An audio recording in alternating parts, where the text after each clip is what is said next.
On the head! Welcome to Watch Mojo, and today we're counting down our picks for the most insane and creative fights in all of South Park history. We'll be covering some plot points, so this is your spoiler warning. All right, fine, Wendy.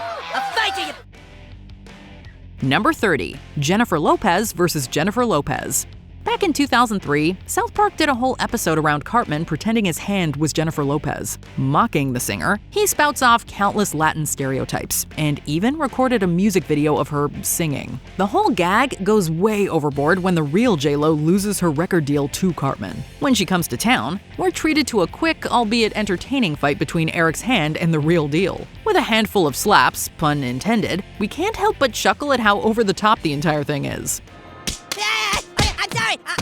I'll stop. You better stop! And Ben Affleck's adoration of her alter ego is just the sprinkles on top of this fight Sunday. Number 29, Black Friday Mall Fight. We've all seen the insane videos and heard the tall tales of Black Friday sale madness. The entire fiasco is mocked relentlessly in a Game of Thrones-esque trilogy. Randy takes a job as a mall cop in hopes of getting an inside track on the deals. Nobody else has thought of it, Sharon. I won't even be out in the crowd. I'll be on the inside when the doors open. When he goes outside to give people in line wristbands, the large crowd breaks free and a brawl ensues. In line, we're handing out wristbands. Oh God! Oh God! We watch as Randy is trampled and the head of security is fatally wounded. It combines the best satire of the real world with a nice jab here and there at the period piece drama. Number 28, Stephen Sondheim versus Randy Marsh.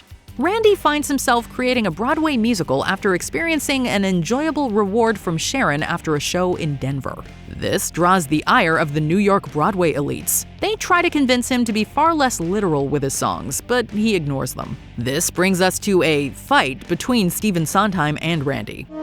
Fine. He wants to bro down? I'll bro down! Even we have to admit that this isn't so much of a fight, but more of an intense stare-down. Much like a schoolyard brawl, a crowd of people surround the two as they circle each other, all while trying to goad one another into throwing down. It doesn't go any further than shouting at each other, but that doesn't make it any less entertaining. The bro down is over! Let's bro out! Bro out! Number 27, Boys versus Girls. One of the most awkward conversations a parent can have with their children is the talk. If there was ever a perfect example of why that chat is important, it's from South Park. After being given terrible advice about contraception, the girls become terrified of the boys in town and build a giant fort to keep them away. We don't want to get pregnant! Yeah, just take your diseases and go away forever! When the guys do appear, a huge attack involving nail guns and Molotov cocktails ensues. Between the boomerang to Kenny's head and an explosion large enough to shake the town, it's bananas for all the wrong reasons. Ooh, Butters, you're in big trouble now. Number 26, Cartman and Heidi. What's going on? Cartman and his girlfriend are fighting again! Of all the plot twists we've seen on South Park, Eric Cartman finding himself a girlfriend was certainly one we never saw coming. Having been a happy couple for much of season 20, it's during the follow-up where it all falls apart, which multiple episodes showcase several major arguments, which eventually spill out into a full-on physical confrontation. The two are throwing down in the middle of the school hallway, while everyone watches. Cartman wants a boys' night out, while Heidi wants her promised date night. Seeing a young couple in a fistfight is surprising enough, but having it end with the two professing their love is even more unexpected. Number 25, Man-Bear-Pig versus Satan. In a not-so-subtle allegory for climate change, the citizens learn that Man-Bear-Pig is real and that they should have gotten cereal a long time ago. And stuff. Poor you guys, huh? To combat this creature, Al Gore and the boys summon the only being who can stop it, Satan. This builds to a brawl between the two hulking red demons, calling the Hellboy movies to mind. One would assume that Satan has the upper hand here. Like, he is the devil. Well, apparently Man-Bear-Pig has grown even stronger than the Prince of Darkness himself. Impaled by his own horn, Satan dies and goes to heaven. Yeah, we're not sure how that works or who's running hell now. In any case, seeing Satan with wings and a halo is surreally hilarious. Number 24, Stan and Kyle. While outside playing, Stan and Kyle uncover a man frozen in ice and bring him back to town hoping for a reward. This discovery precipitates an ongoing argument between the two boys over all aspects of the new man's life. From bickering about his name, who found him, and what's best for their new friend, the two eventually agree to fight each other. We'll wait for you over there, Steve. We have to start fighting now. Okay, boys, thanks. When it finally does break out, audiences watch as the two fight, then stop, then fight, then stop. Every time Larry speaks, they pause their fight, help or listen to him, then continue on. It's the most untraditional boy fight ever depicted, and we can't help but love it. Goodbye, friends. Number 23, Mr. Hat versus Mr. Mackey. Offering therapy on the bus, Mr. Mackey points out that Garrison uses Mr. Hat as an outlet to confront his deep-seated issues. So you switch personalities to Mr. Hat, okay? Oh, good one, Sherlock. You figured that out all by yourself? Mackey seemingly forgets this when Mr. Hat insults his credentials as a counselor. You heard me, jackass. There's monkeys that make better counselors than you. Yanking him off Garrison's hand, Mackey has a throwdown with Mr. Hat while the students cheer. We're not sure what's funnier, that the fight escalates so quickly or that Mackey loses to a puppet. This moment seems to lean towards the theory that Mr. Hat is alive and has a mind of his own. Of course, it's also possible that Mackey is simply a moron, just like the other adults of South Park. Whatever you think, you do not mess with Mr. Hat. You may have won this time, Mr. Hat. Number 22, Jesus versus Satan. To some, Jesus is the ultimate symbol of good, whereas Satan, or the devil, is seen as the opposite. What would a battle between them look like? Let the new prince be decided on Saturday. First South Park, then the world. An army of demons versus a legion of angels? An epic clash of hellfire and holy water? Nah, let's just put the two in a boxing ring and see who comes out on top. Such was the case for the latter portion of Season 1's Damien episode. Watching this massive blob of a being go after the Son of God is epic indeed. But we love how Satan throws the match just to claim his winnings from everyone's obvious betting strategies. Oh, you got me. It's an unexpected twist to what otherwise was a sorely imbalanced match. Number 21, Kenny versus Kyle's dad. In an homage to heavy metal, the South Park animators are given a chance to step out of their usual comfort zone with several fantasy sequences like this. Tripping on cat urine, a cheesed-out Kenny and Gerald fight for a large-breasted woman's affection. There is another suitor.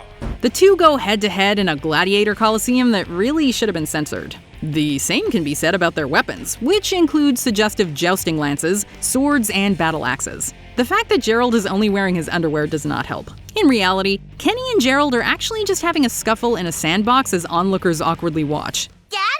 Dad, what the hell are you doing? They've been going at it for a good 30 minutes. She's mine, you little asshole! No imaginary woman's worth this much trouble. So the next time you see a puddle of cat urine, just say no. Number 20, Mint Berry Crunch versus Cthulhu. South Park gave us another gem when they chose to do a trilogy of episodes mocking all things superhero related. Although we love Mosquito and Tupperware, having the powers of a breakfast cereal mascot, Mint Berry Crunch is our favorite. Like the others, he appears to have no real powers at all. But we soon see otherwise during his fight with Cthulhu. Hello, Cthulhu. I heard you haven't been very nice. Only in this animated world would a blast of sugarberry cereal and mint bring such a monstrous enemy to its knees. The sheer idea of conquering a Godzilla-like creature with your morning meal isn't just bananas, it's cuckoo for Cocoa Puffs. Yet Mint Berry Crunch saves the day and gives us a great entry for this list. Number 19, Kylie B versus Snookie. Similar to a previous entry, this one's less of a fight than it is a confrontation. The entire episode is one massive parody of the Jersey Shore franchise. So, when we learn that Kyle was born in New Jersey, we begin to see changes in him. This comes to a head when Snookie goes after the men in town, and Kyle's inner Jersey comes out. Akin to Bruce Banner's Hulk transformation, Kyle goes full-on Guido to both verbally and physically harass Snookie to leave the men alone. The argument, the transformation, and ultimately his defeat of Snookie all serve as a reminder not to mess with Kylie B.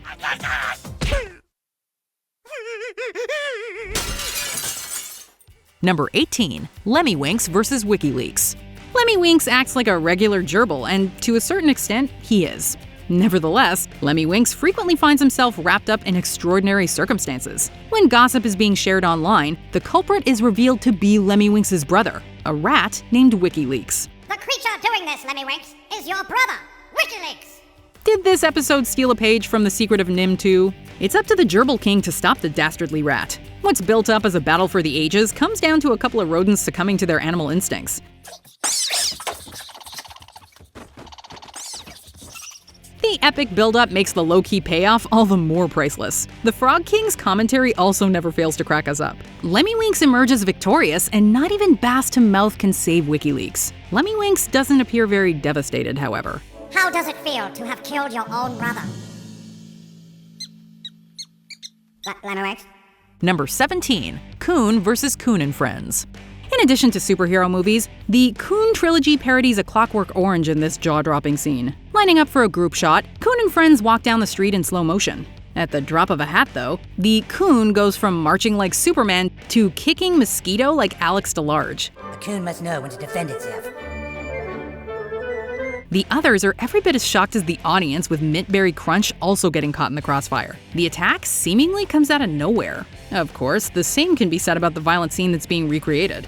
What's especially funny is the aftermath, with the team uncomfortably sitting around a dinner table, conflicted on what to do about their deranged leader. Well, now we're back to normal. Just like before and all forgotten, right? Right. Kill. Number 16. Robert Smith vs. Mecha Streisand. Just because Trey Parker and Matt Stone make fun of a celebrity doesn't necessarily mean they hate them, unless that celebrity is Barbra Streisand. The South Park creators went out of their way to depict Streisand as a monster, even turning her into a mecha Godzilla-like kaiju. Parker in particular can't stand Streisand's voice, so it only makes sense that Streisand would be defeated by a singer who Parker does like, Robert Smith, who voices himself here. After taking down Leonard Maltin and Sidney Poitier, Streisand goes up against the Cure frontman, who takes on the form of a Mothra-like creature. Following a punch to the nose, Smith sends Streisand spiraling into space. Even Jesus praises Smith as humanity's savior, which is pretty high praise. Goodbye, Robert Smith. Thank you for your help. Visit us again. Number 15. Tweak vs. Craig. Although Tweak and Craig don't really have anything against each other, their classmates convince them to fight. So will you fight him? He doesn't look like he wants to fight me. With Tweak taking up boxing and Craig learning sumo, the two finally square off in a schoolyard brawl. Stop screwing around! Hey, you're screwing around too much! Oh my god, they killed Kenny! You bastards! The fight results in Kenny's death, while Tweak and Craig are sent to the hospital, where they duke it out some more. Even more amusing than the fight itself is the aftermath. This episode presumably led to the ship Creek, as well as a plethora of fan art. Over 15 years after this episode aired, the creators decided to canonize the ship. Tweak and Craig might have started off as bitter rivals, kind of, but now they're among South Park's cutest couples. It's funny how things work out that way. Number 14. Mickey Mouse vs. the Jonas Brothers. Although Disney is often associated with family-friendly wholesomeness, occasionally we can't help but wonder if something more devious is happening behind the mouse ears. Having reservations about their purity rings, the Jonas Brothers are paid a visit from their boss, and we're not talking about Bob Iger. Hello, sir. How was your trip? What's all this I'm hearing about not wearing the purity rings, huh? The name Mickey Mouse is never said out loud, perhaps to avoid a lawsuit, but it's clear who's being parodied here. When Joe stands up to Mickey about wearing purity rings, the mouse responds with a punch below the belt and a few kicks to the face. This foul-mouthed, unhinged portrayal is an uproarious contrast to how we usually perceive Mickey. It's gonna be very strange if Disney owns South Park one day. I own that? No, not yet, sir. You're telling me that I'm losing Chinese customers because of some shithead that's not even from my company? Number 13. Michelle Obama vs. Childhood Obesity. In order to one-up Honey Boo Boo, Cartman challenges her to a wrestling match. With spaghetti, naturally. You're going down, bitch! Nobody takes my ratings! The trashy fight takes place at the First Lady Symposium on Obesity, where Cartman runs over his opponent several times with his mobility scooter. Once James Cameron raises the bar, however, everyone comes to their senses and realizes how tasteless this is. Michelle Obama thus makes it her mission to fight against childhood obesity, which is taken quite literally. From now on, I'm going to dedicate this administration to fighting childhood obesity. She starts punching Cartman in the face and destroys his scooter, just when you thought Mrs. Obama couldn't get any cooler. Number 12. A fistful of theoretical dollars. The Spirit of Christmas, which provided the basis for South Park, was among the internet's first viral videos, long before YouTube was even a thing. Behold my glory. Holy shit, it's Jesus! What are you doing in South Park, Jesus? So, it's only fitting that South Park would bring together some of the most iconic internet stars for the ultimate battle. The boys cross paths with Chocolate Rain, Tron Guy, Star Wars Kid, Afro Ninja, the Leave Britney Alone Guy, Sneezing Panda, Numa Numa, and Dramatic Gopher, who's actually a dramatic chipmunk for the record. This bizarre collection of characters begin to debate who's the biggest sensation. And faster than you can say what in the butt, all hell breaks loose.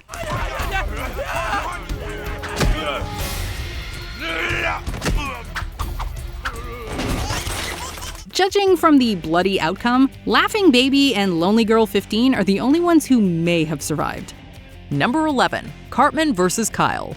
Cartman and Kyle are always arguing, which sometimes leads to physical confrontations. Get out of my way or I'll kick your ass! Cartman continually threatened to beat up Kyle on a mission to Canada, only for him to start whining over one mild punch.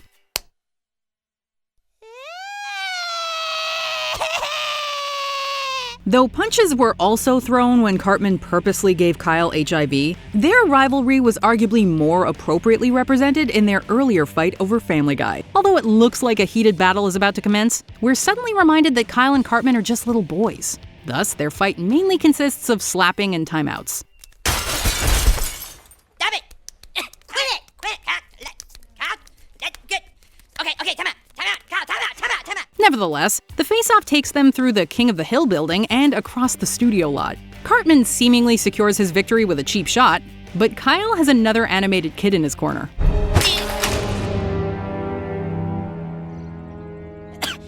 Thanks, kid. Number 10. PC Principal beats up Cartman. Now more than ever, there seems to be a war ranging between PC culture and politically incorrect humor. A white man who thinks he's Chinese and built a wall to keep out Mongolians. Ooh, I hate the Mongolians. South Park materializes this ongoing debate in a confrontation between PC Principal and Cartman. Never one to back down from a challenge, Cartman believes he can get rid of the strict principal by framing him.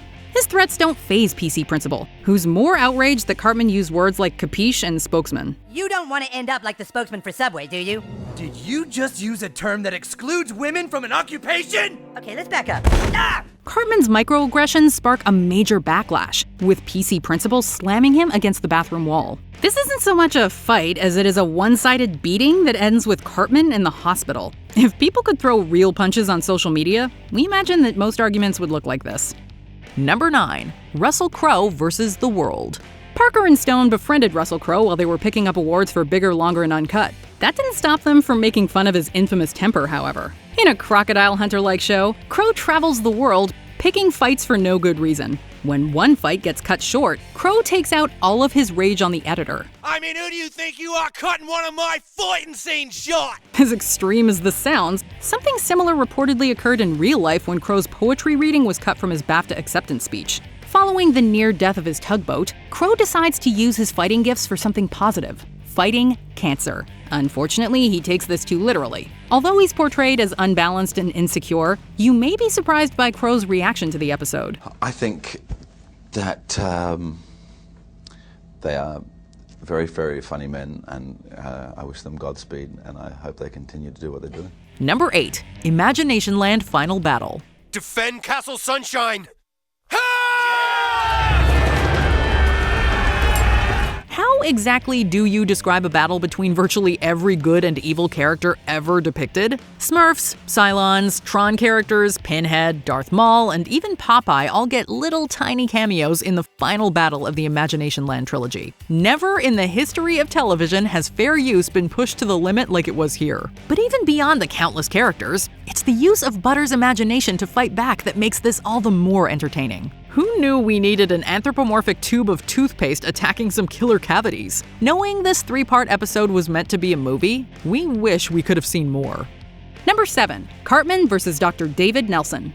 Sticks and stones may break my bones, but words will never hurt me. Words are like bullets, and I let them pass right through me. I just know that with some one-on-one time together with this Eric Cartman, I have a chance to change the way he thinks. We all know that's not true, but a little person named Dr. Nelson remains resolute that Cartman's relentless ridicule cannot get to him. After multiple attempts to teach Cartman sensitivity, Nelson decides to teach him a lesson in the ring. You better shut up or I'm gonna kick your ass! Working on the episode, there was some debate among the writers over who should win the fight. It depends on how you look at it. Cartman clearly gets the best of Nelson, pinning him down and making him beg for mercy.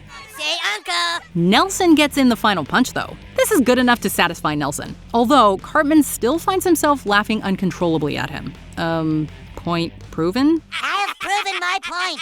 My work here is done! Number 6, Randy versus the Bat Dad. We're pretty sure they don't allow beer at Little League baseball games, but alcohol amounts to several brawls between Randy and rival dads. I told you to shut up!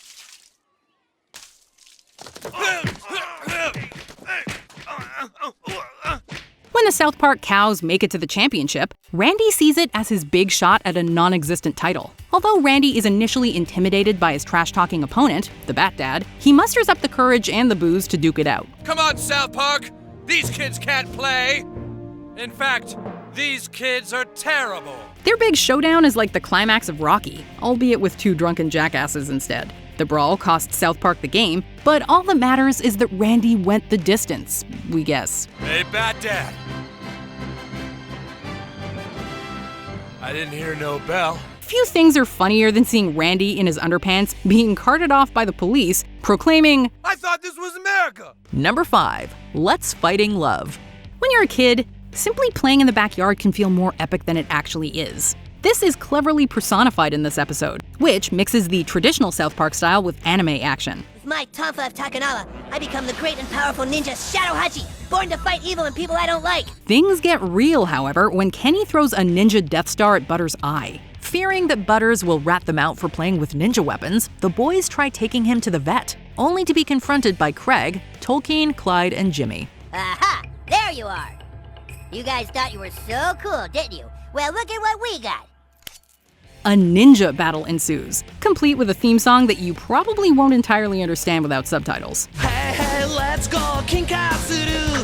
Taisetsu na mono, protect my balls! Boku ga warui, so let's fighting love! As fast-paced as the action appears, it's really about as intense as watching a few kids playing Power Rangers. We especially love one passerby's blank reaction to the childish squabble.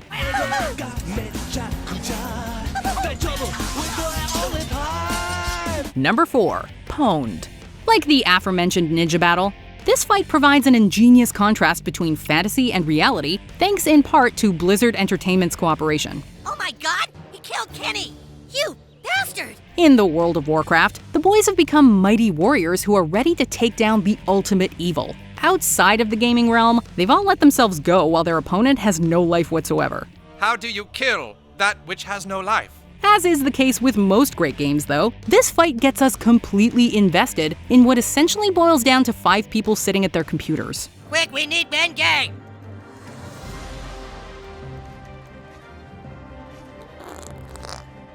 The battle even takes a hilariously tragic turn when Randy gives his life to deliver the Sword of a Thousand Truths.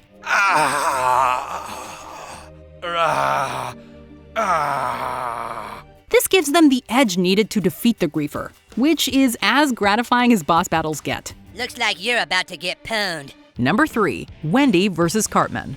Outside of Kyle, Wendy is the classmate who Cartman probably butts heads with the most. Wendy's pushed over the edge when Cartman makes fun of breast cancer, challenging him to a fight. We fight after school. You got that? You're gonna fight me after school. That's right. Although Cartman does everything he can to weasel out of it, the day of reckoning inevitably comes. In what plays out like a cross between 3 O'Clock High and Snatch, Wendy lets out all of her pent-up frustration. While Cartman gets his fair share of blows as well, Wendy ultimately leaves him in a pile of his own blood and tears. Given Cartman's especially obnoxious behavior throughout the episode, it's incredibly satisfying seeing Wendy come out on top. Her reference to Daniel Plainview is a nice touch as well. I'm finished! Number 2, America versus Canada. When a franchise makes the leap from television to feature film, the stakes need to be raised.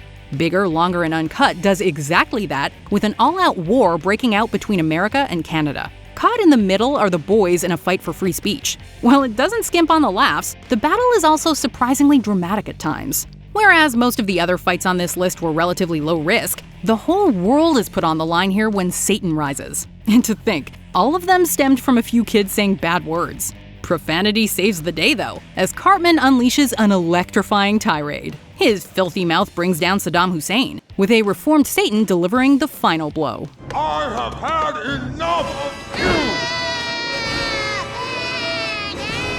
Before we continue, be sure to subscribe to our channel and ring the bell to get notified about our latest videos. You have the option to be notified for occasional videos or all of them. If you're on your phone, make sure you go into your settings and switch on notifications. Number 1. Jimmy vs. Timmy.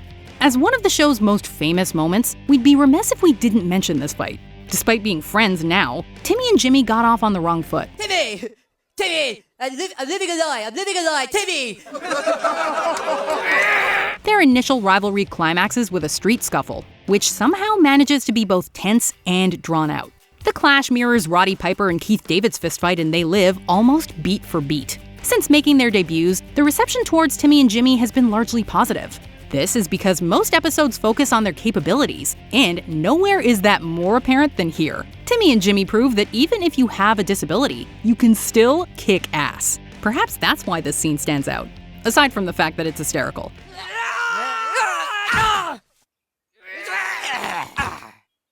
Which South Park battle is your all-time favorite? Let us know in the comments. Did you enjoy this video? Check out these other clips from WatchMojo, and be sure to subscribe and ring the bell to be notified about our latest videos.